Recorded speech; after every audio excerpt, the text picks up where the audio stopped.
So welcome back to working with systems of equations. We're going to do, I believe, one more example with the substitution method. Yeah, I'm just seeing one more example with the substitution method. So again, we want to find the solution, which means I want to find the order pair that makes both of these true. I could graph these. They're not that hard to graph. But we want to practice using another method which we call the substitution method. So the first step is to solve one of the equations for either x or y. So I'm taking inventory at these two equations and I'm trying to figure out which one do I want to pick on. Well, this first one to me I'm drawn to for some reason. I don't mind the negative and I don't really have a number in front of the y, so I really like to solve for that y there. So that's the one I'm going to go after, is that one.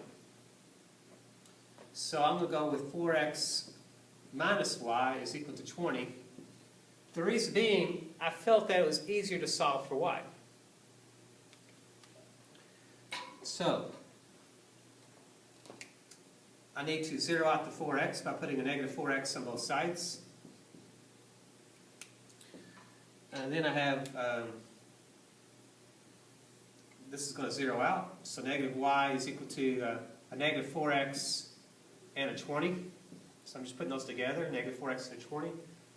I got a negative there, so I need to knock it out so I can divide by negative 1.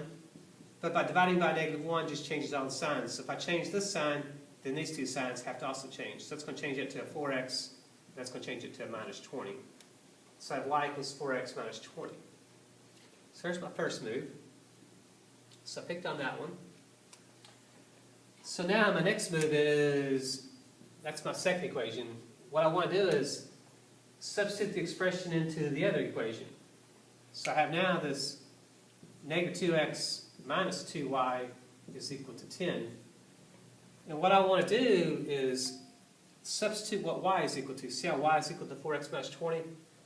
This 4x minus 20, I want to replace y with that in this equation. So that's what I mean by the substitution. Since y is equal to this expression, I'm now going to change this y to 4x minus 20.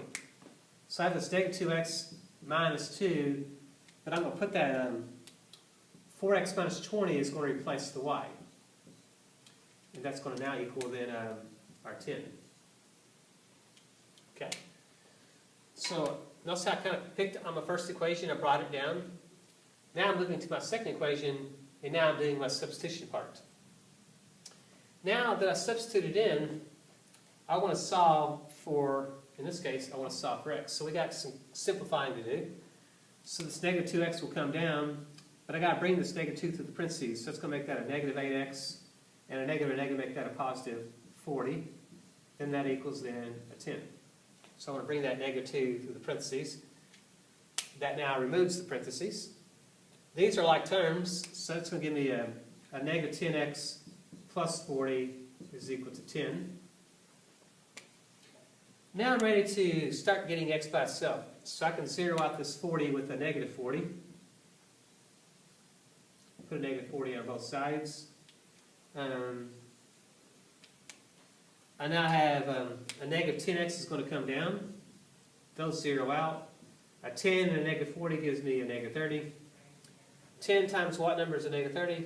I can kind of see that, but if we want, we can divide both sides by 10 to make it even more clear. That should be then a negative 3. So I found the value of x to be a negative 3. So I've solved for the variable. My next move is then to substitute to solve for the other variable. So I'm back over to this equation. So this equation comes back in. I have then this y equals 4x minus 20. Notice how this equation is already solved for y. I can substitute x in the negative 3 in for x, and that's going to allow me to find the missing y value. So y is going to equal then 4, and notice how x is equal to negative 3. I'm going to replace x with the negative 3. I have my minus 20 here. And we have y is equal to a negative 12 and a negative 20. Let me try that in a different color there.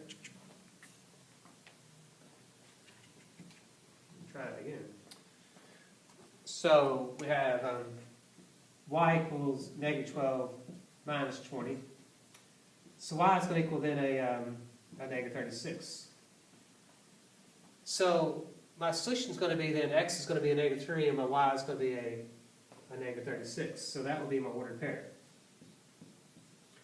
So remember, the x value and the y value are always in that order. So make sure you put the x value first and the y value second. So if I graph that, that would be the point of intersection of those two lines. If I substitute these two equations, this ordered pair should satisfy both of those equations.